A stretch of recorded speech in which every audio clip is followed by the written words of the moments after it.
not usually the sponsor's place to do introductions. I usually leave that to faculty here, but I sort of leaned on somebody to invite Patrick, so I hope you'll agree that I did the right thing after you hear his talk. So Patrick is from Harvard. That's that little Ivy League school to the north, and he's in the... yeah, they have a med school too, right? I think they have a med school, right? I hear they even have engineering. Not many people know that they have engineering. And, Patrick is affiliated with several departments there with MIT, and he's been given an award by DARPA, given to only a handful of junior investigators. It's a very prestigious award, and I know a couple of the other people. He's in very good company, and as part of that award, he's trying to direct some of his efforts to help out the Defense Department, and for that reason, I'm trying to introduce him to some of the finest people that help us down here at Hopkins. And I hope he'll be a frequent visitor, and that you guys will get things started together between the Center of Excellence, the CLSP, Hopkins, and Patrick's various affiliations. So, without further ado. Great. Jack, thank you very much. So what I'm going to talk about today is, in fact, encapsulated in this notion of how do we capture and exploit speech dynamics, temporal and spectral, that evolve at multiple scales, multiple time scales. And I'm going to try to take us from mathematical models to forensic tools. As Jack mentioned, I have a few appointments. I primarily in electrical engineering, but I also teach in the statistics department at Harvard. And Harvard MIT has a combined program in speech and hearing sciences, and I teach there as well. So I'm really pleased to be here. I've had a great day talking with folks, and what I'm going to describe in this talk is a little closer to the front end than most of the topics that have been discussed in meetings today, but I hope to demonstrate to you that there's still a lot of potential for things to be done there. So I'm going to start out just giving a broad overview and touching on some of the points that Jack raised, my own sort of goals in research, how statistics comes into play in really signal processing for speech, the particular problem of extracting information from potentially large volumes of communications data, and then the topic of the talk, really, statistical modeling of multiscale speech dynamics. So we're going to show a couple of case studies, and the first of these is going to be formant tracking. So conditionally linear Gaussian models for formant tracking. We'll talk about resonances in the vocal tract, some models on methods, and finally show some results on a hand-compiled database of vocal tract resonances that was introduced last year by some colleagues of mine. The last part of the talk will be a separate application, which is adaptive short-time analysis synthesis systems for enhancement. So here we'll be looking at the canonical short-time analysis framework for speech and asking the question, is it possible to develop effective adaptive analysis synthesis schemes? The answer turns out to be in the affirmative, and so I'll describe some applications to speech enhancement. By dint of trying to squeeze in two topics, we will necessarily sacrifice some depth for breadth. But please feel free to stop me, and we can always take things offline if you have really detailed questions. We've got papers on these topics. I can forward you copies and so forth. So big picture, what is statistics about? Well, it's really modeling inference and uncertainty quantification. And I think of the notion of inference as making the discrepancy between data and information. A lot of the problems we'll see, we have plenty of data, not clear how to extract the information. Signal processing, really, I think of signal processing as encompassing a variety of inference problems that show up in engineering and even the physical sciences. So I do some work outside of speech, a little bit of color image processing, some work on inference for graphs and networks. It won't be the issue of today's talk, but I see this fitting together in a common framework. So statisticians are taught to distinguish between two notions, that of model elicitation and that of model fitting. So the first question is about how good are your models, and the second is about how good are your algorithms, how you fit those models. So there's a lot of relevance here to contemporary work in speech processing. And the third thing that statisticians really hammer on is uncertainty quantification, and that's pretty key. Error bars, confidence intervals, so on and so forth. So I have founded, since coming to Harvard, this lovely acronym, sizzle for statistics and information sciences laboratory. And the kind of problems that we're working on are really those that lead to effective model-based speech processing. And my argument to you would be that there's still a wealth of information to be exploited. We may be at the point where improvements still come often from acquiring more data rather than exploiting it in better ways, but I think that advances are going to come through better mathematics and models and algorithms. So let's talk about the problem of extracting information from communications data. So at a very, very high level, I think it's fair to say that our ability right now to collect data, natural language data, speech, text, far outpaces our ability to understand and analyze it. Even outside of speech, all kinds of novel sensing capabilities have come up in engineering. All kinds of high throughput technologies in the sciences. Think of bioinformatics, for instance, right? So the argument here would be that information sciences really has to shift from thinking about how do we acquire data to how do we automatically analyze and understand it. So there are some keywords that appear in high-level, sort of funding solicitations. We won't kind of give technical definitions of these, but, notions such as knowledge discovery, decision support, decision analysis. And again, I would put in statistical terms, uncertainty quantification and robustness. So our focus is on statistical inference in this context, the context of large communications data sets. And I really believe that innovations here are going to come from cross-pollination. So, for instance, at Harvard, we are not blessed with a center, an umbrella with many people working on speech problems, but we are blessed with Lincoln Laboratory not too far away. So oftentimes I and my lab team up with Lincoln Labs members, and their work is going to feature in this talk.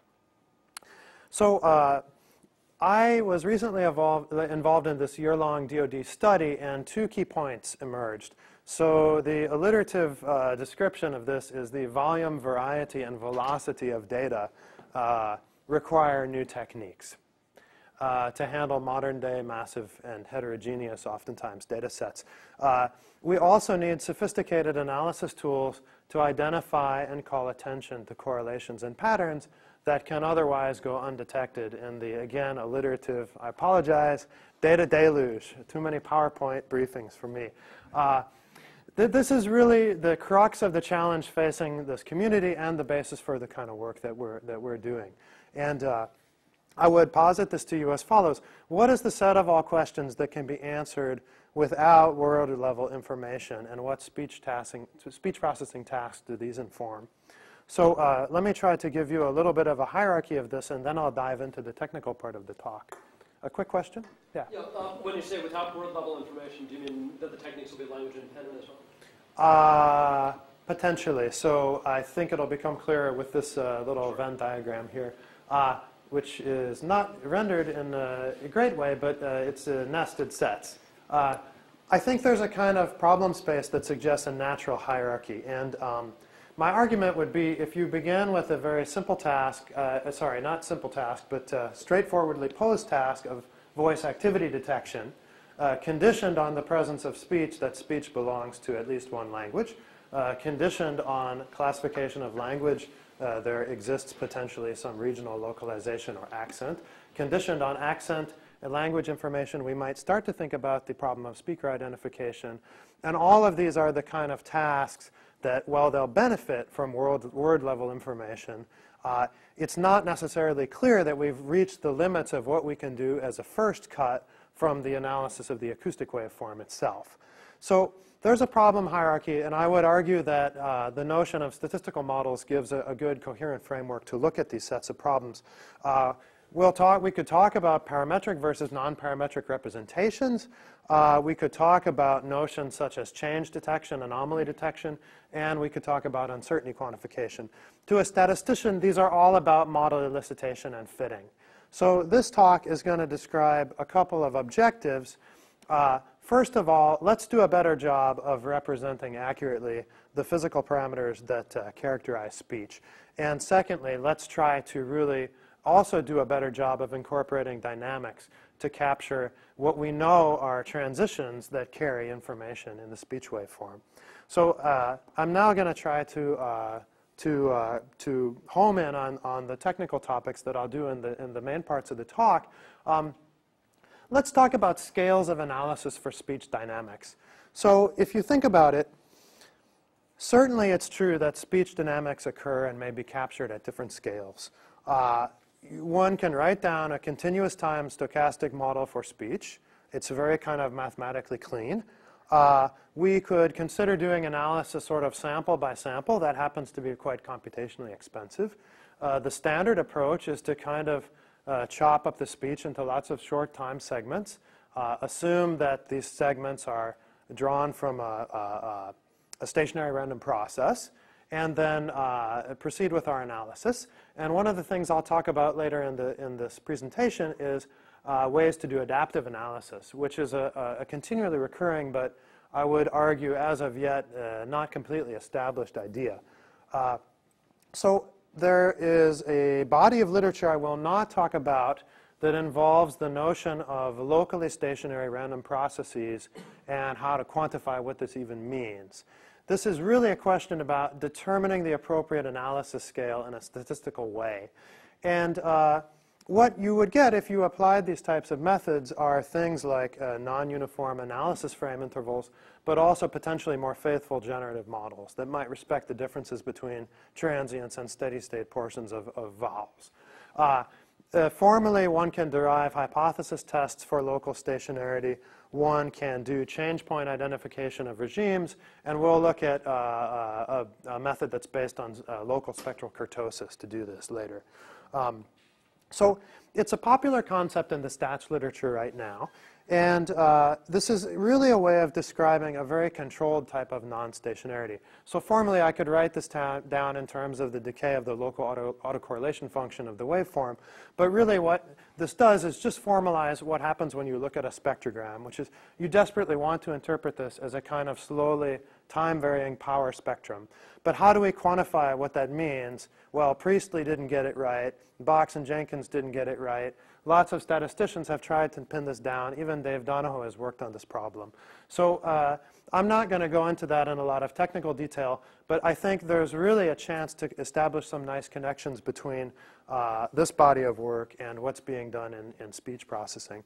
So I'll talk later about this notion of adaptive short-time analysis, and we'll end up adapting to a kind of local measure of time-frequency spread. So how is the energy spread in the time-frequency plane? We'll show that we can isolate transients from stationary components, and most importantly, we'll give a synthesis method that's often been missing from this part of the time-frequency analysis literature. And so the second part of the talk will discuss applying this methodology to speech enhancement. Right? So last slide before we go on to the topic of formant tracking. Back to temporal dynamics for a moment, never mind spectral dynamics. We're interested in capturing the slowly time-varying nature of speech, perhaps simultaneously at multiple scales. So I'm not going to tackle that exact problem right now, but you could imagine that prosodic effects evolve at a certain scale, other things evolve at supra-sub-segmental scales, and to represent speech dynamics in this way, we really want a set of time-varying parameters that evolve on the correct scale. So before I talk about time-varyingness, we're going to see an example of capturing speech dynamics through a particular choice of parametric model that takes care of formants or vocal tract resonances, and we'll show how to estimate these things from acoustic waveform data. So that's the high-level first part of the talk. I just wanted to set the stage. These are the kind of problems I'm interested in and that my group and I work on. We would love to have the opportunity to take our formant tracking algorithms, to take our adaptive analysis methods, and begin to plug them into back-end stuff. I don't have the personnel, the manpower, the group size to do that, but I would love to team up with anybody in this room and talk more about it if there's interest. So you'll have a sense of the technical capacities of these ideas by the end of the talk, but I'm going to launch now into formant tracking. So vocal tract resonances characterize a particular physical system, or at least a model for it. And in a certain sense, they always exist even when the tract isn't excited. Okay? So when the vocal tract, say, isn't excited, is not excited. So if I'm thinking of really like a physics-based model, you give me a geometry of the tract and a bunch of acoustic parameters, I can set down a complicated set of nonlinear differential equations that nominally describe the coupling of various components, et cetera, right? But formants, on the other hand, are typically used to refer to observed peaks, broad peaks in a local power spectrum, right? So what do? You smooth the local power spectrum, you declare the first k peaks to be the first k formants, and then you try to decide what this means. So there's a kind of semantic distinction between the notion of resonances and of formants, and we're going to exploit that a little bit. The formants coincide with the resonances when there's no constriction and the sound is voiced and everything is nice. But of course, constriction does a kind of decoupling. You might get pole zero cancellations.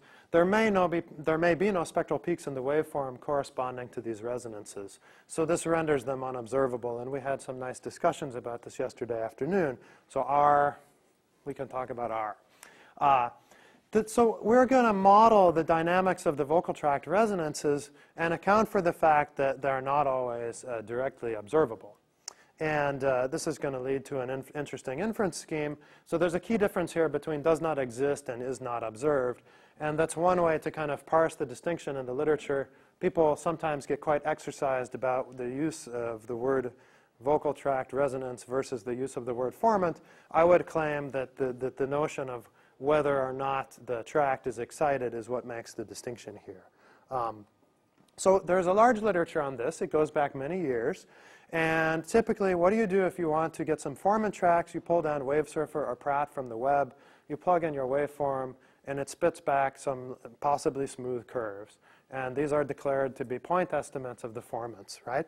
So how does this actually work? Well, if you pull apart the code base, because none of these algorithms are actually documented in peer-reviewed papers, you compute the magnitude spectrum for every short time frame, 10, 20 milliseconds, have half overlap, the standard stuff.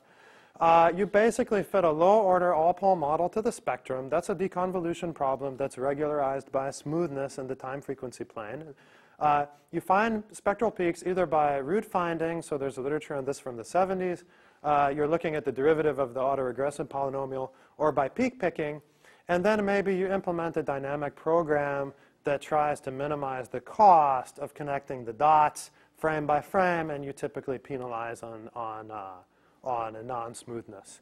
So here's perhaps a provocative statement. There's no underlying model to these approaches. This is algorithm-driven. It's not really model-driven, or certainly the model is not leading what's happening here.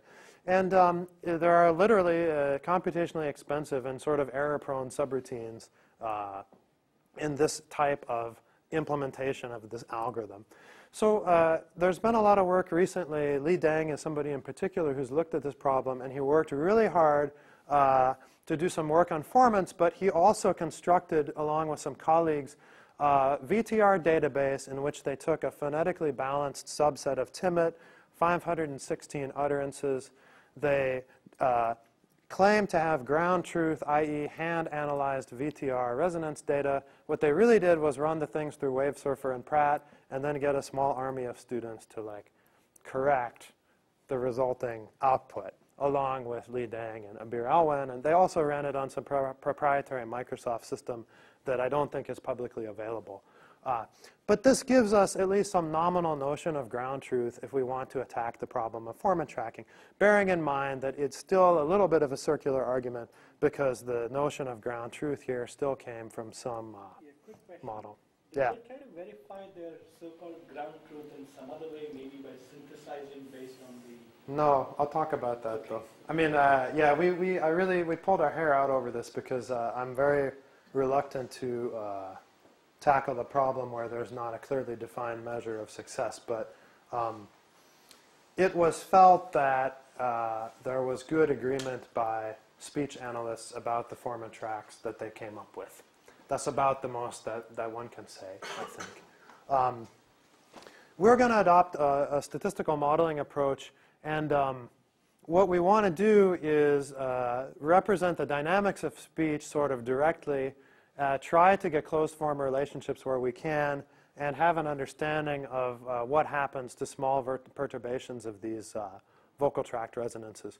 So Deng proposed a model in a series of papers, mostly in the IEEE transactions, whereupon the observed data were taken to be the LPC Kepstrel coefficients, so a smooth version of the spectrum, if you like. And he worked very hard to derive a nonlinear map from the underlying formant location and bandwidth space to the LPC Kepstrel space. And linearizing that map, I'll give it to you in a minute, but was a real pain, and he managed to do it and get an extended Kalman filter working. So Lee Deng, that's correct. So that most of the technical effort, I believe, at least judging by the length of the paper, was devoted to getting a nice parameterization. You could ask, well, why the LPC Kepstrom? I believe the answer to that is because it admitted a nice linearization that allowed you to run an extended Kalman filter without having the filter diverge on a regular basis. Okay? So somebody worked hard to solve that portion of the problem, right? So that's going to be a starting point for what we're going to do, and we're going to add a couple of key extensions.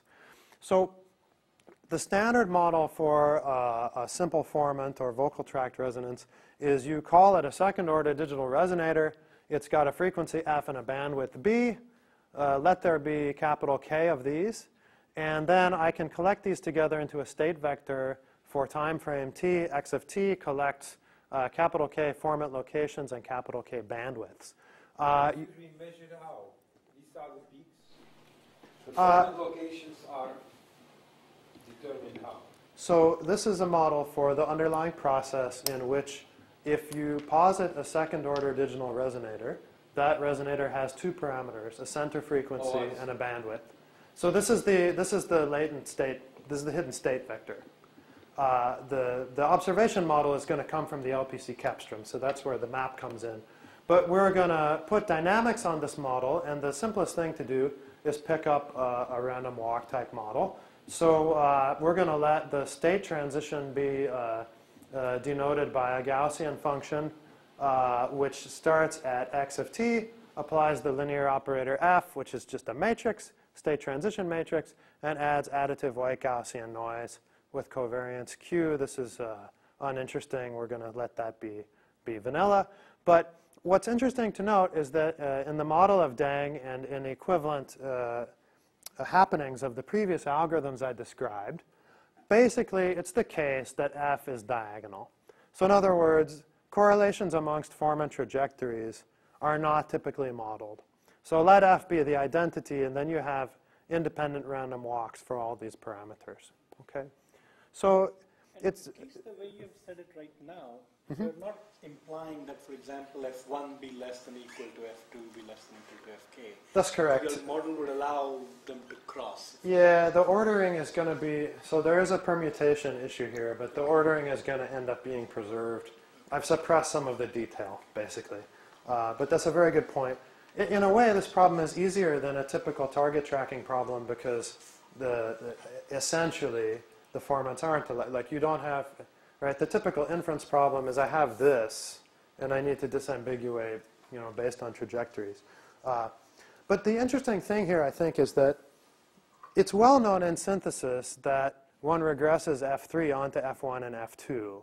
If there were no value in this, people wouldn't do it. So modeling the formants as evolving independently of one another is clearly makes little physiological sense in some cases, and it's even well known in kind of synthesis perceptual applications that one can do better. So the way the model is going to work is we write down the first n coefficients of the LPC Kepstrom as observed data y. We take them to be observed in additive white Gaussian noise. This is essentially just the L2 goodness of fit. You're just really, I want to get in the situation where you can do the Kalman stuff. And now you have this expression for the nth Kepstrel coefficient yt of n as a function of the state vector xt, where we have an exponential and a cosine in the state variables. Right, so this is the thing that Deng worked so hard to linearize. It's a vector-valued nonlinear map, and you're writing down really that y is some function h of x, where h is representing this mapping. and V is additive white Gaussian noise. Right? So again, the contribution of Deng really, I think, was to figure out how to linearize this map. So the inference question becomes, if we have an acoustic waveform with capital T frames, then we're interested in filtering and smoothing densities, the distribution on the space of formants x of t given data y1 through time t, and the joint distribution on the space of formants at time t given all the data. Okay? So whether you want to do this online or whether you want to do a forwards-backwards pass determines whether you're looking at the first or second of these densities. So the colon notation here just collects those parameters. So the two extensions that we've added are the following. Uncertainty of speech presence. So through this model-based approach, one may augment the state vector x with binary indicator variables for each formant. So it's then possible to infer the value of these indicator variables as a function of the data, which is a mechanism for accounting for the fact that formants are not always observed. So if there's little energy in a portion of the time frequency plane, the likelihood on formants is very flat. We don't want to be doing estimation there if we can help it. On the other hand, or similarly in the case of a pole zero cancellation, or even if we have a voice activity detector, we don't want to be trying to track formants when there's no speech present. Right? If you plug a timid utterance into WaveSurfer, you will get formant tracks even when there's no energy in portions of the time frequency plane. So the second thing we did was to take into account these formant trajectory correlations. So formally, you put down a vector autoregressive model. You can read the details in any time series book, like the Book of Hamilton. And essentially, off-diagonal terms in the matrix F can be used to represent correlatedness amongst the trajectories. You fit an order 1 vector autoregression, and it can be done. So when we did this, you might call this a training problem. We didn't sort of train online, as it were. We looked marginally at the subset of the Timid database, inspected to make sure that there was correlatedness, was evidence for correlatedness, and then experimented with different values for this matrix F. So you do this whole shebang, and it turns out that everything was solved in closed form back in the 60s because people had to work these problems out without the aid of computers. So there's a form of the Schmidt-Kelman filter that takes into account the indicator variables, and then, as I said, the vector autoregression takes care of the correlatedness. So this is a little bit difficult to see, but hopefully it will show up well enough. Here's an example from, they own a big house in the remote countryside. One of these 516 examples from Timmit, and the black curves in these two plots are the same. They are taken to be the ground truth as reported by Deng et al. So the model output extended Kalman filter that I just described to you is on the top plot in white, and the WaveSurfer output is on the bottom plot in white. And as you can see, the WaveSurfer output bounces around quite a bit. The purplish areas on the top are areas where we've estimated that the latent indicator variables are 0, i.e. absence of enough energy to estimate the resonances. And in this particular example, we've knocked down the root mean square error relative to ground truth. We've cut it in half. Okay? So this is our evaluation metric. We did not go after very detailed questions such as, is it possible in certain phonological instances to capture micro-level effects of formant motions and so forth? We wanted a metric. We decided to average root mean square error over the whole database. Right? So I'll show you a couple of tables, and that'll conclude this part of the talk. Here is observed reduction in average root mean square error relative to WaveSurfer. This algorithm of Talkin is implemented in WaveSurfer, taking the VTR database as ground truth. So we can compute errors over the entire utterance, but this really penalizes WaveSurfer because it doesn't distinguish when there's no speech present, when there are gaps between words. Or we can condition on speech presence. So you're getting about 30 to 40% reduction in root mean square error computed over the entire utterance relative to WaveSurfer versus, 17 to 23% reduction in root mean square error in the presence of speech. And those are the absolute values in hertz here, right? So this leads to the question, is there really enough information in the acoustic signal to extract these hand-corrected trajectories that are informed by knowledge of how the formants are supposed to behave. And what we want to do next is exactly use tools like CLAT to generate short synthetic utterances where the notion of ground truth is truly sort of nailed down. Then we can have the discussion about whether CLAT is doing accurate, reasonable synthesis, but at least we'll feel a little bit better, you know, that we're generating data closer to what the model is specifying, right? So the second thing I did that I think is interesting to look at is split out to see the effect of modeling formant cross correlation.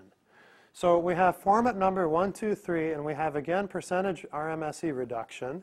And the rightmost column of this is equal to the rightmost column of the table above. That is when we include formants 1, 2, and 3 in the vector autoregression. But I've also given you all possible combinations of subsets of the set 1, 2, 3 for inclusion in the VAR model. So you can see, for instance, if we have no correlation modeled, then we do no better than WaveSurfer on the third formant, and we do a little bit better on the first two formants. As soon as you start including correlation between, say, the second and third formants, all of a sudden the third formant performance is way up, okay?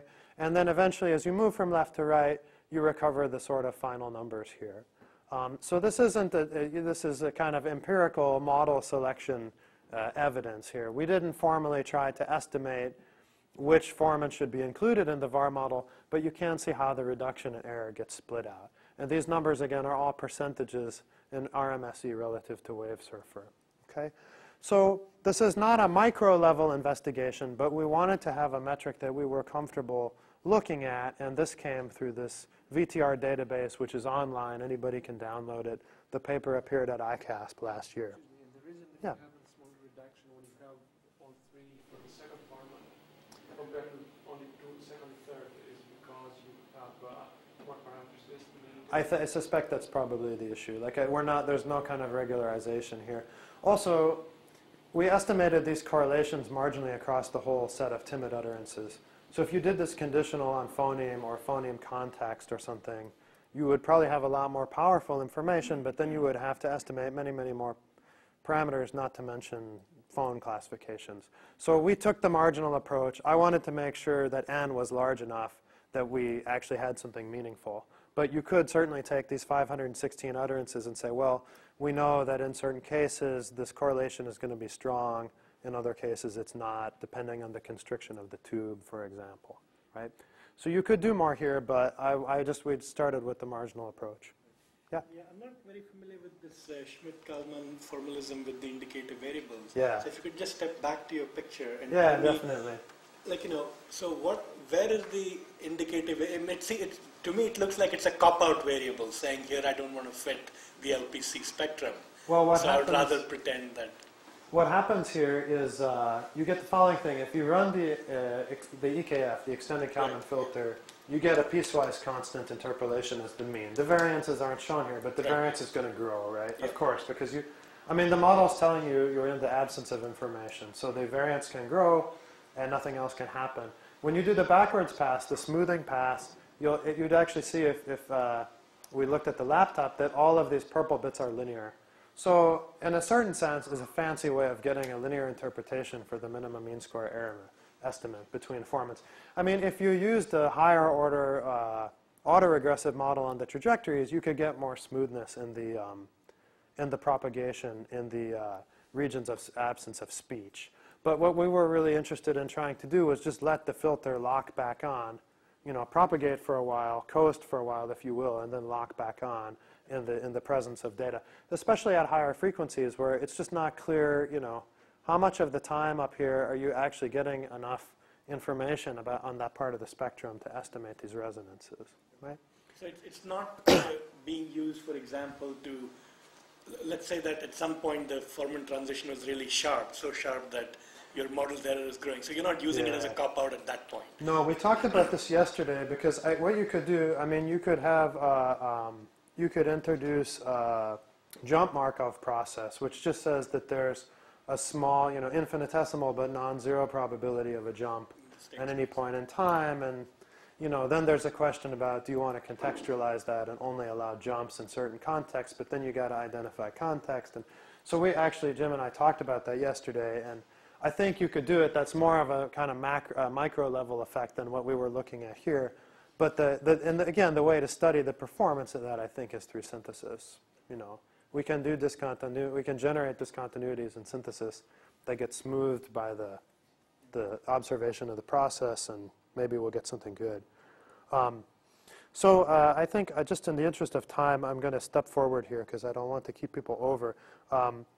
Adaptive short-time analysis synthesis, well, if you look at a speech and a music waveform on a couple of different time scales, you see a lot of structure, but it's kind of obscured by this view of the time series sort of on its own. If I replace these all with Fourier transforms, you know, you might have a good chance at estimating the pitch of this musical, or the key of this musical excerpt, but you'd have a heck of a lot of time figuring out the timings and durations of the individual notes, right? It's hidden in the phase information of the Fourier transform. But clearly there's structure here, and there are transitions between different regimes that appear to be approximately stationary on certain time intervals. By the way, I didn't plug in musical examples here, but you'll see when I turn the page, this is a particular type of pitched percussive instrument, and it will probably become apparent to you momentarily.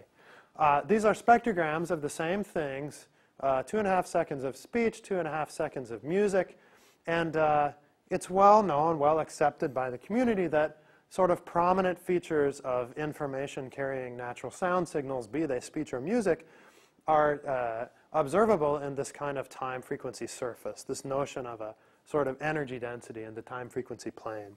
So this is actually a piano on the right, and you could pick out the fundamental frequencies. It's an ascending melodic passage here, and then there's a turn, and you don't see the turn because of the fixed time frequency resolution.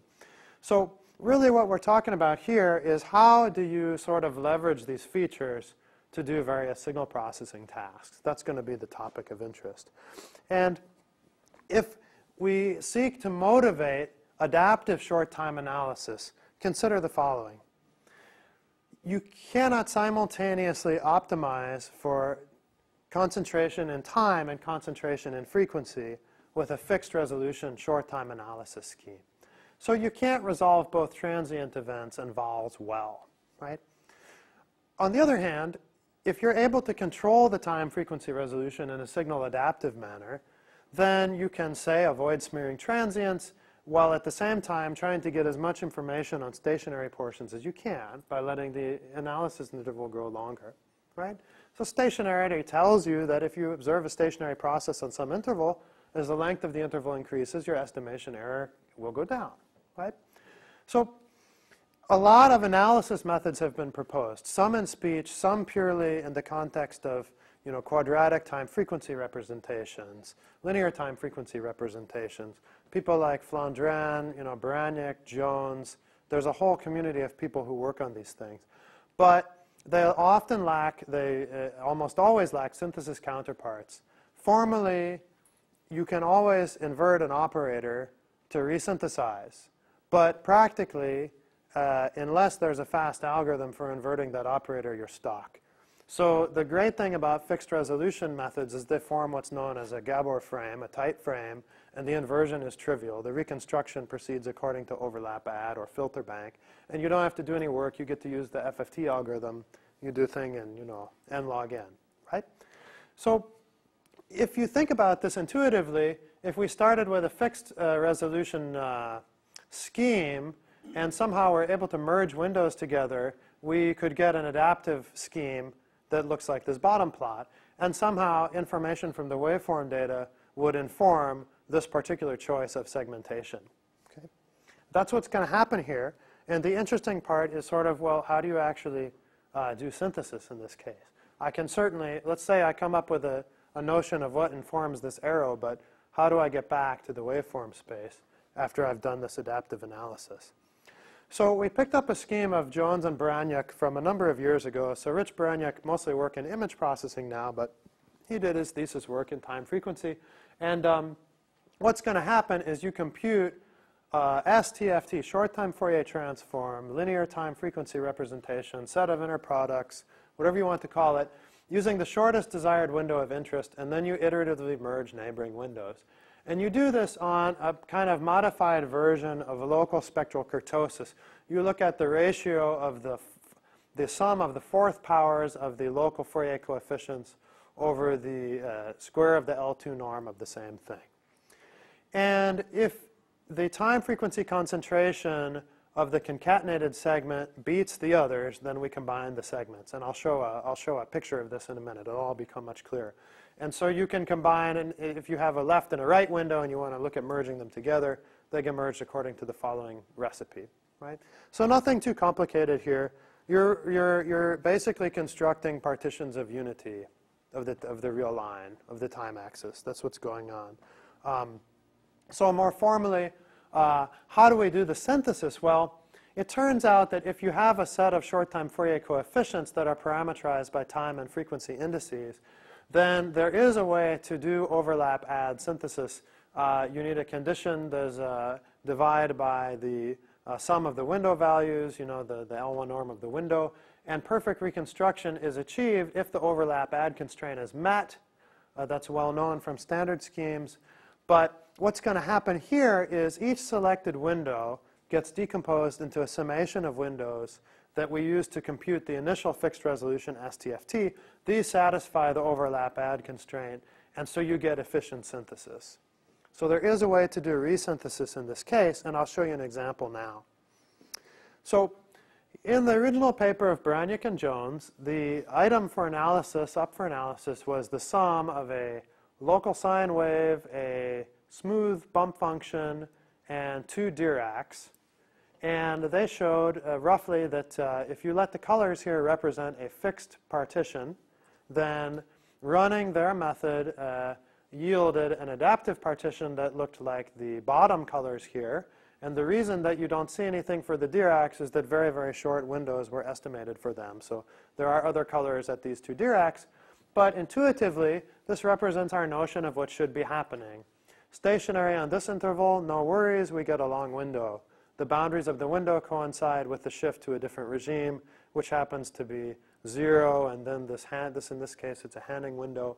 And again, this Dirac here is well localized.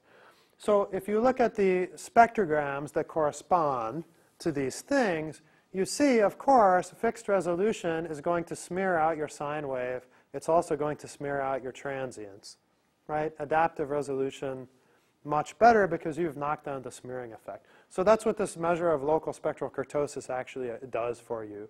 Now, Baraniuk and Jones could show this diagram and this diagram, but they couldn't do what we actually did in this experiment, which was that we did a denoising scheme. We added white Gaussian noise to the signal, and then we denoised according to a fixed and variable resolution scheme.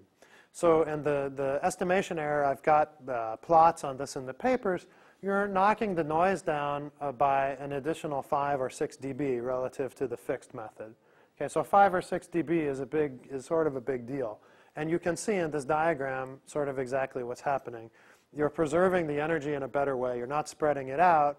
And preserving the energy more compactly means that you're better able to cut out the noise portion of the signal plus noise subspace. Question?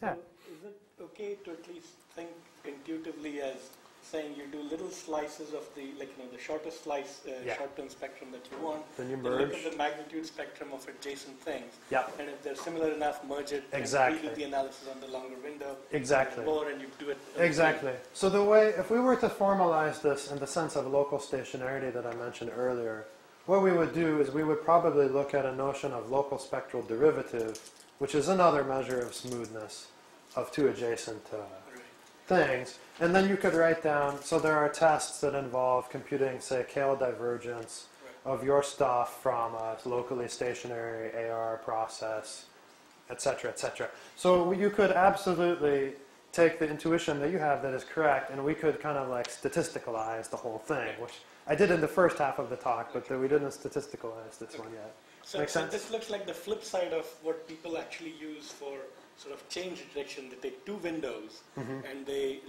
rather they maximize the differential. Exactly. They go sliding it along until they find a point where the exactly. You look for discontinuity in the derivative. Yeah, exactly. That's exactly right. So local stationarity is if you want to go prove asymptotics about these sets of random processes, there's a stats literature devoted to that. Very little of it, as far as I can tell, has been applied in a principled way to problems in speech. I think the speech work has more led from the side of algorithms, led from the perspective of algorithms, again, rather than models. So what happens when you apply this to speech anyway? Here is an adaptive segmentation of some speech data as we move from, the last step was kind of a model validation step. Here we're actually taking a speech waveform. This was observed in noise prior to giving the partition, which you can see here, some of the noise. And here are fixed resolution and adaptive short time analyses of the phrase "and a maze" that we took from a timid utterance. So again, the colors don't mean anything. It's just a kind of graphical way to show you in relative terms, how the adaptive analysis scheme is chopping this thing up into different windows. So fine, long voiced segments, you get some long windows, transient, so on and so forth, you get shorter windows. And so there's a particular utterance I put on the right-hand portion here. This spectrogram does not correspond to the signal, but it's the word piecemeal, and observed in additive Gaussian noise such that the SNR is 0 dB, enhanced using the adaptive scheme on top and the fixed resolution scheme on the bottom. And this is not rendered in an amazing way on the projector screen, but it is clear the point of this diagram is to look at the way that the plosive has been smeared here in the fixed resolution scheme. So this is the P in piecemeal, and it's getting smeared out in the fixed resolution analysis scheme, but it's getting well preserved in the variable resolution enhancement scheme. So that's the takeaway. Question? I just wanted to confirm. So not only they're different words, but also you've switched. Yes, I'm sorry, I switched the order. In the paper, these didn't appear side by side, so I wanted to get them on the slides. That's correct. That's absolutely correct. And I actually should flip those around for the sake of this. Yeah, I wanted this here so you could see from synthetic to real speech. But these spectrograms are flipped around, and this is only about 300 milliseconds, 250 milliseconds. Just zoomed in so you can see what the effect on this plosive. The purpose of this segmentation is to treat the intervals that come out in some compute averages over them, for instance? Not necessarily. It could just be... So why do we want to segment it? Well, I don't know if thinking of it as a segmentation is necessarily the right thing. I think you should think of it as, how do I do an analysis regime that's best matched to the degree of stationarity of the data in a local signal adaptive way? So in other words, if I have a plosive for which the time domain waveform is not shown here, just like in coding, if I have a long window and I analyze the plosive, when I quantize or when I denoise, anything like that, I'm going to introduce error. The error is going to be over the support of the window, right? So that explains the smearing of the plosive here. On the other hand, if you believe that portions of speech are truly stationary on a short time scale, then again, estimation theory will just tell you that you want to observe as much of that stationary interval as possible. It's an ergodicity type of argument, right? So I wouldn't think of it so much as a segmentation, but it is an adaptive time resolution analysis scheme. That's what's happening here. I'm not claiming that this segmentation tells you anything about the waveform, but I am claiming that it minimizes a kurtosis functional such that the resultant time frequency concentration is better than a fixed resolution scheme. Does that answer your question? Maybe. Let me just, in the old days when we were at IBM, we used to have a 10 millisecond window, which overlapping 10 millisecond windows in which we computed the spectrum and then had a spectral vector, maybe 20 components, and did various things about it. And all sorts of people were advocating that we should not have this regular 10 millisecond window, but we should I don't know, jitter the intervals according to how the speech is developing. Right. Am I right in saying that that if that's a correct procedure, this would be a way to tell us That's correct. how we would jittery. That is correct. And the second important point is that the deriving analysis schemes, if your output of interest is a spectrogram, it's not entirely trivial, but it's straightforward to do this. But if you're interested in something like speech enhancement and you actually need to be able to reconstruct the waveform after you've done this jittered partition, that's non-trivial from a computational point of view. Like, of course, on the entire vector space, there is a linear operator such that blah, blah, blah. But in practical terms, like if you want to implement overlap add or filter bank methods, you need more properties to be satisfied. So that is exactly kind of the key, is that we've gone one step further than the usual thing, and we've been able to show a method for efficient resynthesis. So now you can actually do experiments like this where you denoise and see what happens and actually listen to the results. And that's what my last few slides are about. So let me quickly go to those. Denoising by throwing out the low energy frequencies? Well, the standard denoising thing, which is basically amounts to putting down, you expand the signal in terms of its short-time Fourier content. You typically cut the small coefficients to 0, and then you reconstruct. Yeah. Spectral subtraction, a.k.a. shrinkage estimators, a.k.a. lots of other stuff. And that's actually what this slide says. So let me just take you through a couple more, and then we'll be done. Typically, you do the sort of spectral attenuation of each short-time segment. And so here we can discuss a little bit why the appropriate temporal resolution is so crucial. Well, from the analysis examples I've shown, it's evident that longer windows are chosen for voice segments. Shorter windows are chosen for transients. So it's been shown by people like the fellow who comes to mind is Philip Louisu from UT Dallas, that if you have appropriate segmentation between stationary and transient regions, then the variance of your spectral estimates are reduced. And this has an impact in turn on the amount of musical noise that's in the residual. So musical noise are the random tones that come in time frequency from the noise coefficients in the short-time Fourier domain that you didn't successfully kill, among other things.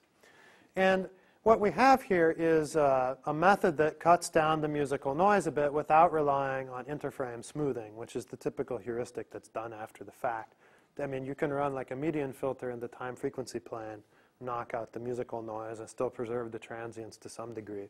But that's like a post hoc. That's a post hoc operation.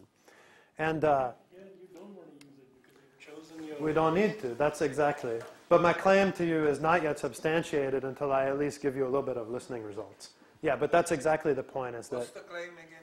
the claim is that the adaptive scheme reduces the amount of musical noise, but doesn't implement any smoothing from frame to frame, right? Which is the typical choice. If you use the fixed scheme, like take like the method at Ephraim and Mala, there's this notion of a priori, a posteriori SNR, and they put a heavy smoothing parameter on one of these things, and it knocks out the musical noise. There's some papers by Cape and others have analyzed this. We can talk in more detail offline, but the takeaway here is that you don't need to smooth from frame to frame anymore to whack out the musical noise. I mean, you get some reduction in musical noise without relying on this interframe smoothing.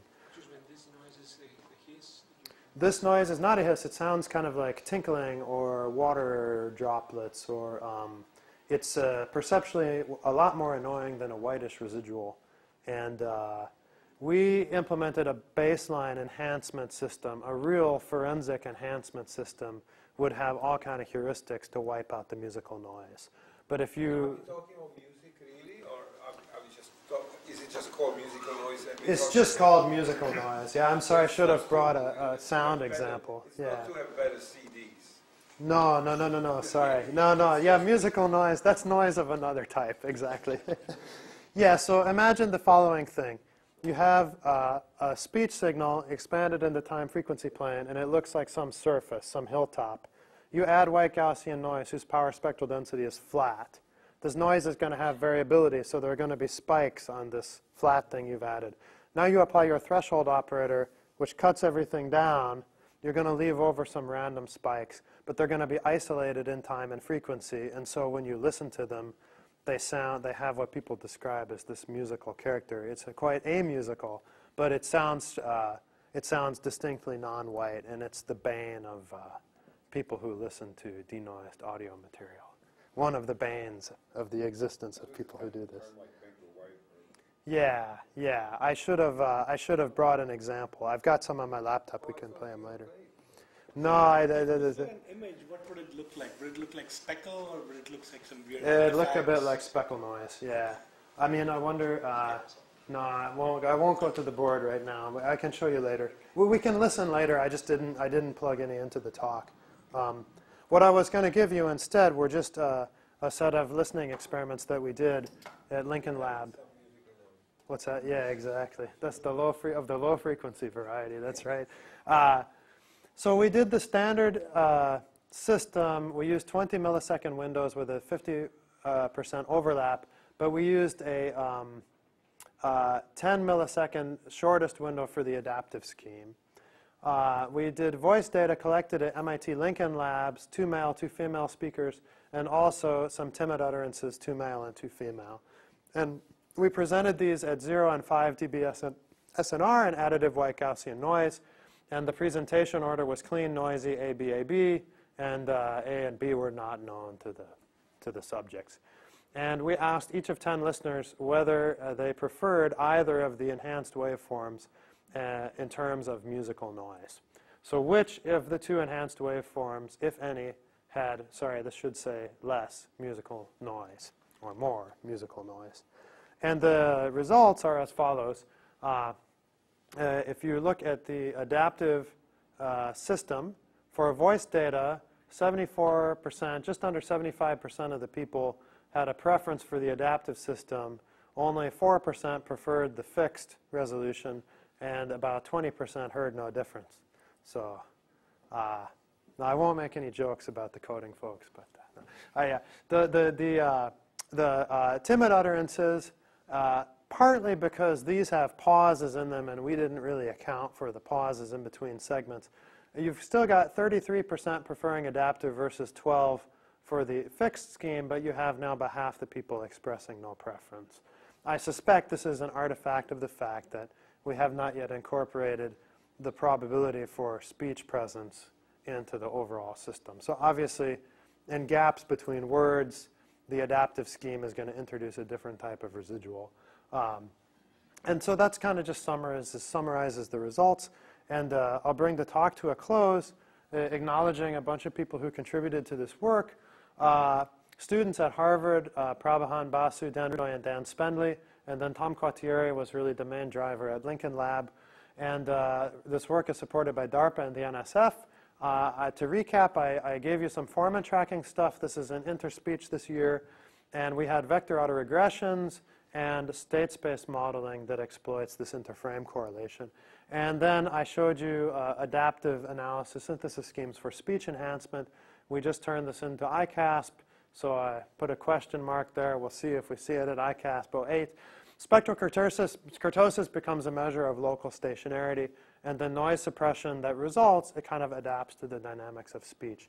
So if this perspective interests you, we've got the math part of NSF has generously funded a focused research group, and it's about overcomplete mathematical representations with incomplete data. Short-time Fourier analysis qualifies, so we'll have some workshops next year. And if you're interested in multiscale methods, then I'm associate editor for a statistics journal that's going to have a special issue on this. Feel free to come and see me afterwards. Thanks very much, and that's all I've got for you. Thank you.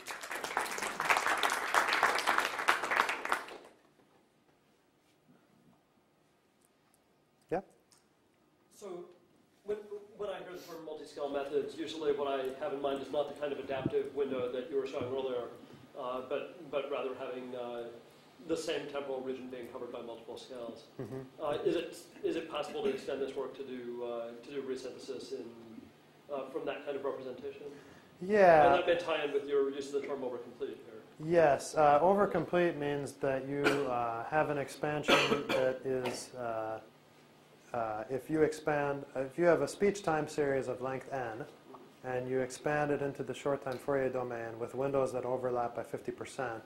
You have effectively 2n coefficients. So you're already overcomplete unless you use orthobasis like the discrete cosine transform, which is what people use in coding. But yeah, you're absolutely right. And people in the past have gone after noise reduction by what they call multi-resolution methods, which is sort of you do 4 different STFTs at different resolutions and you like average the result together.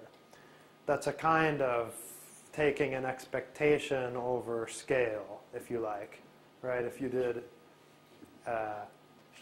fixed short time resolution at all possible scales and were able to average over that, that's one approach that people have tried. And it's shown some success. Can you take a time-varying weights on the average? That's interesting. That's closer to what you're doing. Yeah, you could probably set the kind of kurtosis type measure to do that. I'm not sure what your claim would be able to be about if there exists a model for which that is the optimal thing to do. I'm not so sure. In this case, the claim would be that you're finding the partition amongst the set of constraints that minimizes the time frequency spread. But if you started averaging over fixed schemes, I'm not sure what that would give you. But certainly that's something that people have done. Like it's a heuristic approach that people have taken, and the interest is always the same. You want to kind of preserve transients, and I mean people use example like a glockenspiel, where it's very obvious to hear when you've screwed up the transients and so forth. You're correct that typically when you say multiscale methods, we think wavelets, and we think of a dilation operator that stretches and compresses things. I'm using the term a little bit more loosely here, but it turns out that you can do tests for local stationarity with the notion of a kind of local power spectral density obtained by the wavelet transform rather than the Fourier transform. And I have some colleagues that work on this stuff. So you can actually bring wavelets into bear on this, even though I didn't do it explicitly in this talk. So a case where it seems like you would want to use something that's multi-resolution in the classic sense, or, I mean, it could still be adaptive, as you're doing, but where a given time interval is covered by different things. Suppose you have 2 people talking at once. Well, that's You're right. trying to transcribe simultaneously. One person's got a vowel, the other person's got a consonant at the same time. That's right. You need And to preserve both. that's a very interesting direction I'd like to go next. I've done some work on source separation in the past. So again, if you can fold in, now the question is, given a mixture of m sources, n mixtures of m sources, can I derive optimal time frequency, And we can test with ground truth, right? You can do simulations where you find the optimal partition for each, and then you can basically measure what effect you're having there and see if that's worth exploring. The other thing people do with this notion of wavelets is if you want to test for the length of the stationary interval, which is something that people who do financial time series care a lot about, wavelets, that you dilate wavelets by dyadic factor. So you can imagine at any point in the financial time series, you're going to look at local stationarity at this scale, at this scale, at this scale, at this scale. Then you're going to derive hypothesis tests that tell you over what region of support is this thing. Can you reject the hypothesis that this thing is locally stationary over the nth interval? So they call that locally stationary wavelet spectrum. I can send you the refs if you're interested. More questions? More questions? Okay, fantastic. Thank you very much.